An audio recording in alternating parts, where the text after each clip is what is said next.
नमस्कार दोस्तों, मेरा नाम है भानु शर्मा और आप देख रहे हैं crash course on science and technology UPSC prelims revision session. Before starting this lecture, here's a small announcement for all of you that Unacademy is back with helping students in achieving their goal of cracking UPSC. Unacademy has launched Loan for UPSC preparation with Unacademy. Now don't worry for any financial hurdle coming your way. Unacademy got it covered. You can start your UPSC preparation with Unacademy without any problem. Unacademy loan comes with zero processing fees at 0% interest rate. Your loan will be approved in 2 hours with no hidden charges and minimal paperwork. Click on the link given below, fill out the form, use code ARPITA10 ARPITA10 and name of educator Arpita Sharma, and the team will reach out to you for further procedures. Avail this opportunity now and kickstart your UPSC preparation today.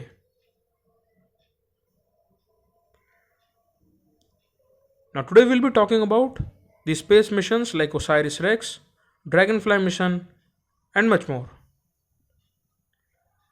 But before starting that, हमें पता होना चाहिए कि जो asteroids हैं उनकी classification किस तरीके से होती है and what are they really about. देखिए, जो एस्ट्रॉयड्स हैं आपके, these are the rocky objects जो कि सन की ऑर्बिट के हिसाब से ही ऑर्बिट करते हैं and they are very much smaller as compare to that of planets. इसलिए इनको कई बार माइनर प्लैनेट्स भी बोलते हैं, specially in state PCS exam, जहाँ पर सिनोनिमस जो साइंस एंड टेक में वर्ड्स होते हैं, you need to remember that. जैसे आपको एस्ट्रॉयड्स दे सकते हैं वो, और दूसरी कॉलम में आपको मैच द फॉलोइंग में एक जगह पर माइनर प्लैनेट्स, मेजर प्लैनेट्स, इस तरीके से भी दिया जा सकता है. So you should remember that asteroids are also called as minor planets. NASA के अकॉर्डिंगली 9,94,383, जिसको कि अप्रॉक्सीमेटली 10 लाख 10 लाख काउंट समझ सकते हैं, it is the count of known asteroids, और हो सकता है इससे भी कई गुना ज़्यादा हो. And these are basically the remnants जो कि जब फॉर्मेशन हुआ था सोलर सिस्टम का, यानी कि almost over 4.6 billion years ago these were forms. These are basically the remnants. अब इन एस्ट्रॉयड्स को हम क्लासीफाई करते हैं 3 लेवल्स में, 3 क्लासेस में.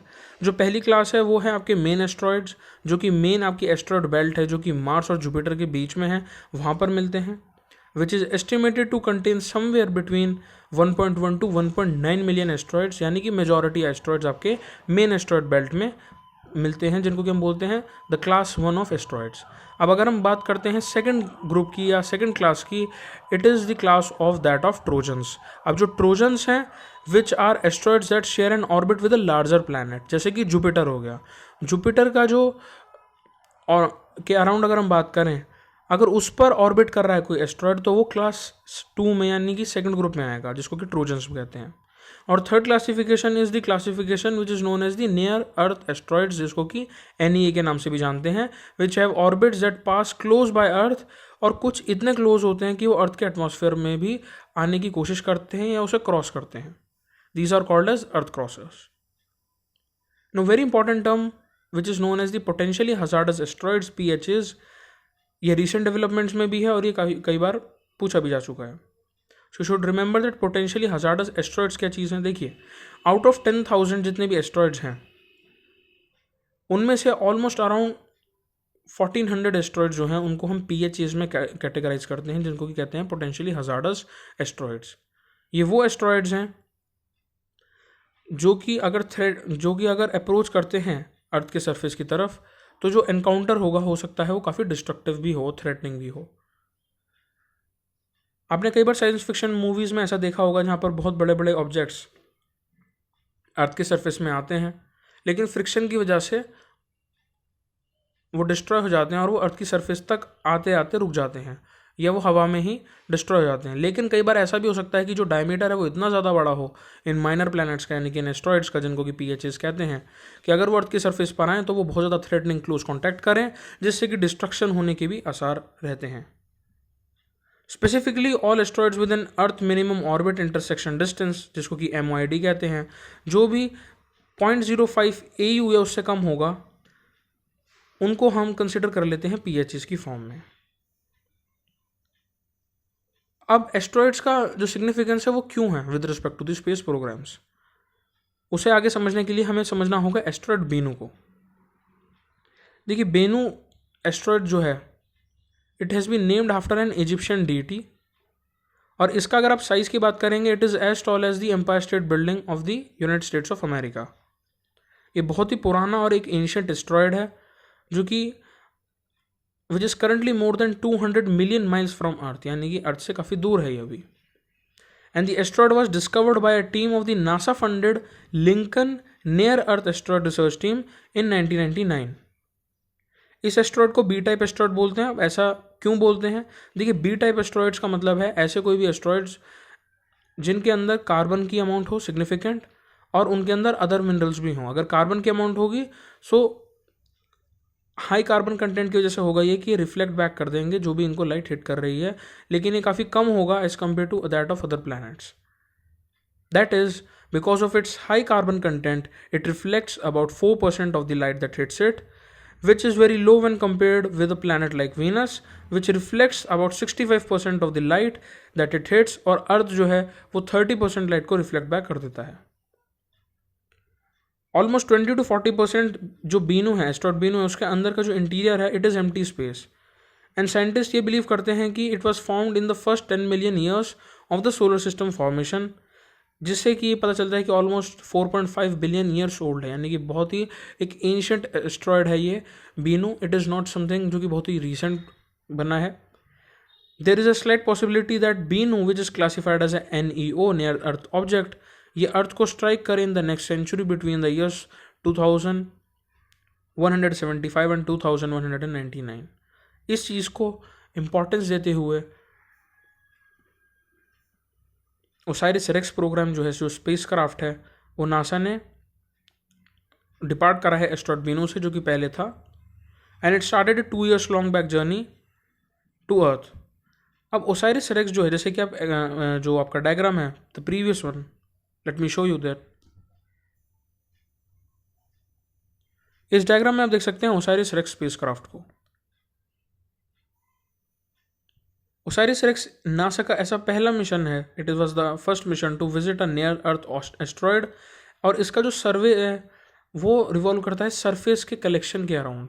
यानी कि जो बीनू का जो सरफेस है क्योंकि बहुत एंशियंट एस्ट्रॉयड है तो उसके सरफेस का जो मटेरियल निकलेगा जिसको कि हम बोलते हैं कई बार प्रिस्टाइन, उसके जो सैंपल्स हैं उसको कलेक्ट करना और उनको समझना साइंटिफिक स्टडी के लिए, that was a main goal. Osiris Rex program को हम origin spectral interpretation resource identification security regolith explorer spacecraft भी बोलते हैं, जो कि 2016 में लॉन्च करा गया था, लेकिन अब ये वापस से अर्थ के सरफेस पर आने वाला है। The mission is essentially a 7-year long voyage and will conclude when at least 60 gram of samples are delivered back to earth, जो कि 2023 तक हो जाएगा। अब आपको ध्यान ये रखना है कि जो स्पेस क्राफ्ट है इसके अंदर 5 इंस्ट्रूमेंट्स यूज़ होते हैं, जिनमें से कि सबसे इंपॉर्टेंट 3 इंस्ट्रूमेंट जो हैं वो है कैमराज, स्पेक्ट्रोमीटर और laser altimeter. And specially the laser altimeter as you can see in the diagram in the bottom part, it is responsible for the collecting of the samples. अब हम देखते हैं इसकी सिग्निफिकेंस क्या है इस मिशन की। देखिए scientist will use the asteroid samples to study the formation of the solar system, और इससे हमें ये पता चल पाएगा कि क्या अर्थ की तरह कोई और भी हैबिटेबल प्लैनेट्स हैं या नहीं। Plus NASA will also distribute a part of the samples to laboratories world wide and will reserve about 75% of the samples for future generation, जो इसको स्टडी कर सकें विद टेक्नोलॉजी जो कि आज भी क्रिएट नहीं हो पाई हैं। Now, one other mission is the Dragonfly mission. NASA is informed that the next destination for research would be the moon of Saturn, जिसको कि हम टाइटन बोलते हैं। इसको समझने से पहले हमें ये समझना होगा कि टाइटन है क्या। देखिए टाइटन जो है सैटर्न का एक मून है। Titan has nitrogen based atmosphere, बिल्कुल वैसे ही जैसे कि अर्थ का है। You can in this diagram see Titan on the right hand side. लेकिन जो क्लाउड्स हैं they do this rare phenomena which is the phenomena of rain of methane, जो कि अर्थ की तरह नहीं है। यानी कि आप लगा सकते हैं कि जो टाइटन है उसका ऑलमोस्ट प्री हिस्टोरिक अर्थ की तरीके का सरफेस है। कुछ चीज़ें अर्थ के एटमॉस्फेयर से जुड़ी हुई हैं, जुड़ी हुई इन द सेंस कि वो सिमिलर हैं, and there are also something जो कि इतनी सिमिलर नहीं है। Various organic materials are formed in the atmosphere and they fall like light snow on the surface. Titan का जो वेदर है और जो उसके सरफेस प्रोसेसेस हैं उनके अंदर काफ़ी कॉम्प्लेक्स ऑर्गेनिक एनर्जी और वाटर की पोजीशन देखने को मिलती है, जिससे कि ये बात कंफर्म हो जाती है कि हो सकता है कि अर्थ जैसा प्री हिस्टोरिक टाइम्स में था, टाइटन वैसा आज हो.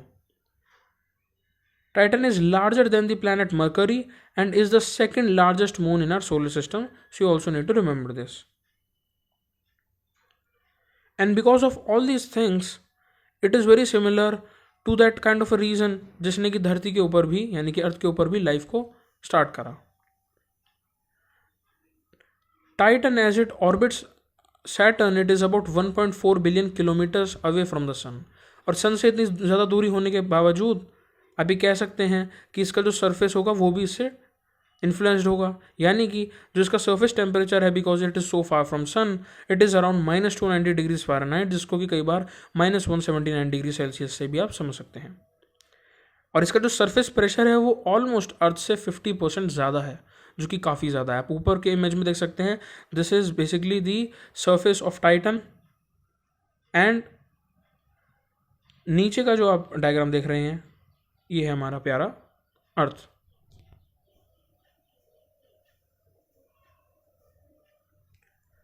ना तो क्वेश्चन कम्स कि ड्रैगन फ्लाई मिशन की जो नेक्स्ट डेस्टिनेशन है, नासा की जो नेक्स्ट डेस्टिनेशन है वो ड्रैगन फ्लाई मिशन को लॉन्च करने पे है, जो कि सैटर्न का जो मून है टाइटन उसको स्टडी करेगा.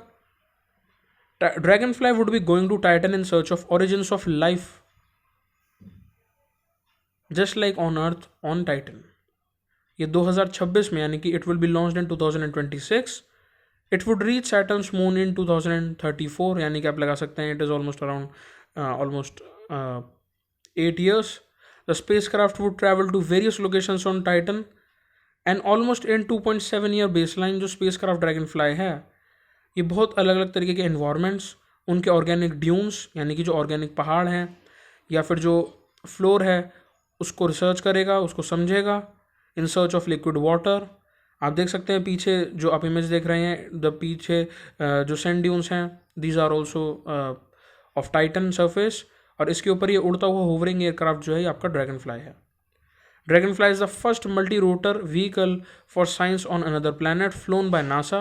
और इसकी सबसे खास बात यह है कि इसमें 8 रोटर्स लगे हुए हैं जो कि इसको एक लार्ज ड्रोन की तरीके से कन्वर्ट कर देते हैं, जो कि बाहर जाकर किसी अदर प्लैनेट के मून पर उड़ेगा. Dragonfly would take advantage of Titan's dense atmosphere so as to become the first vehicle ever to fly carrying its complete science payload to new places for repeatable and targeted access to surface materials.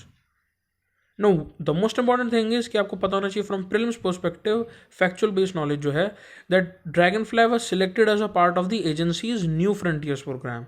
यानी कि जो agency का जो new frontiers programme है, NASA का जो new frontiers programme है उसके तहत ही ड्रैगन फ्लाई मिशन है.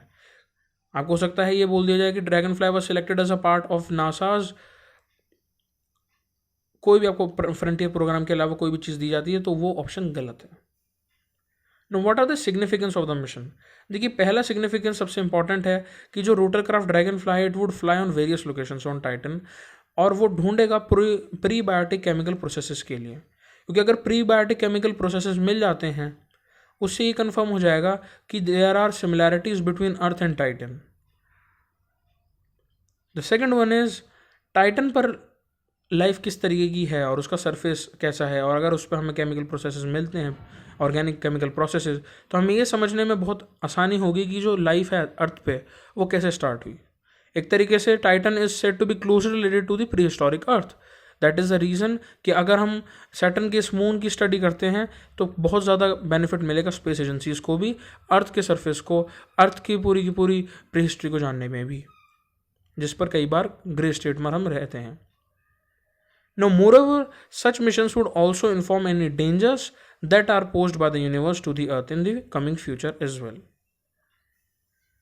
So today we studied about all these space missions as well as Titan और asteroids के बारे में हमने पढ़ा. This was all for today. Stay safe and thank you.